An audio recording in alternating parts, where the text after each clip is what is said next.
Top quality और consistent performance के लिए सिर्फ सिल्वर पंप्स। टॉप क्वालिटी और कंसिस्टेंट परफॉर्मेंस के लिए सिर्फ सिल्वर पंप्स, नाम याद रखना। कोर्टाचा निर्णय आलेला आहे आणि स्थानिक स्वराज्य संस्थांच्या निवडणुकांचा मार्ग मोकळा झालेला आहे। ओबीसी आरक्षण देखील 2022च्या पूर्वीचं आरक्षण गृहीत धरलं। कसं बघता या निर्णयाकडे आणि स्थानिक स्वराज्य संस्थांच्या आगामी निवडणुका?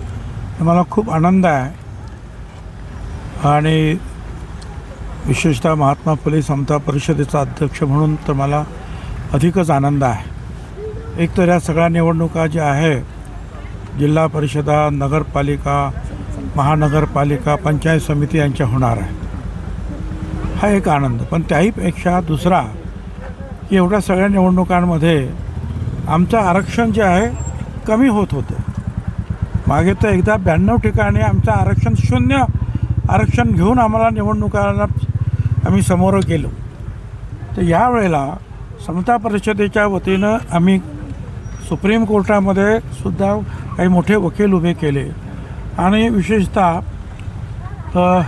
समीर भाऊ भुजबळ, महेश झगडे ही सगळी मंडळी जी आहे ह्या सुप्रीम कोर्टामध्ये हजर होती।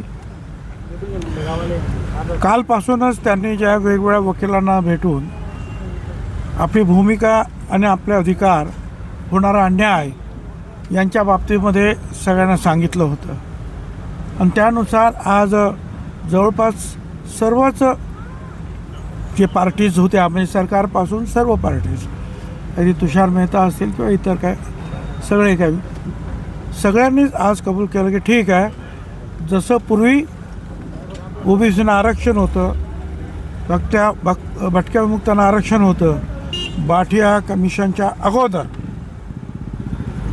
त्याप्रमाणे सगळ्या ओबीसी आणि भटक्या विमुक्तांना या पुढच्या निवडणुकांमुळे मध्ये आरक्षण मिळणार असं सुप्रीम कोर्टाने आज जजमेंट दिलं।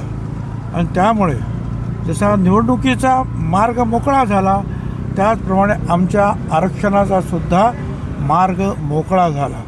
अलीकडच्या 8 दिवसामध्ये हे 2 आनंदाचे क्षण सर्व आमच्या मागासवर्गीयांच्या वाट्याला आलेले आहेत। एक म्हणजे नरेंद्र मोदी साहेबांनी जाहीर केलेलं जातगणना आणि दुसरी म्हणजे सुप्रीम कोर्टानं समता परिषदेची आमची जी मागणी होती की आम्हाला पूर्वीप्रमाणे आरक्षण मिळालं पाहिजे, ते आरक्षण सुप्रीम कोर्टाने आज मंजूर केलं आणि त्याप्रमाणे आता या सगळ्या निवडणुका होतील।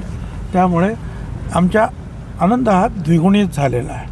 मी त्यासाठी जे आहे जात जनगणनेसाठी भारत सरकारला, मोदी साहेबांना आणि त्याचबरोबर सुप्रीम कोर्टाचे सुद्धा धन्यवाद मानतो की त्यांनी आम्हाला न्याय दिला आणि यासाठी समीर भुजबळ, त्याच्यानंतर महेश झगडे, मंगेश असाने ही सगळी मंडळी कालपासून तिथे होते। त्यांच्या आणि आमच्या सगळ्या अर्थात फार काही महिन्यांपासून हे प्रयत्न सुरू होते, यश मिळालं, आनंद आहे।